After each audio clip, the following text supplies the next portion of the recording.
The community care clinic here at the UCVM will be located at the Spy Hill campus, and it'll provide an opportunity for our students to learn in a general practice setting while serving vulnerable pet owners with much needed preventive vet care services.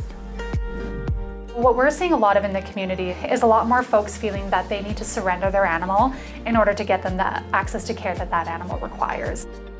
What we are doing here is taking a real need in our community and coupling it with an incredible learning opportunity for our students.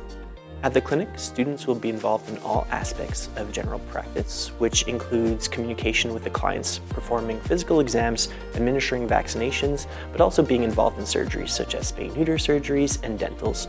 It'll help us train the next generation of compassionate veterinarians.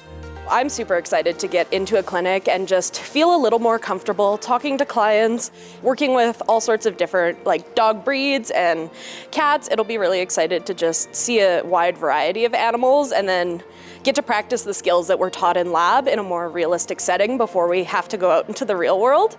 I think it presents a unique opportunity for not just fourth-year students, but also first to third-year students to be able to apply that classroom learning and give back to the community that way. This clinic is more than just a place of learning. It really is a lifeline to pets and their families who might otherwise not have access to care. We are so excited for the collaboration opportunity with the UCVM Community Care Clinic that is opening later this year, because what it means is that when we are getting these calls from folks that are struggling to afford their pet, we have an option to divert them to. Big thank you to everyone who has supported this project so far.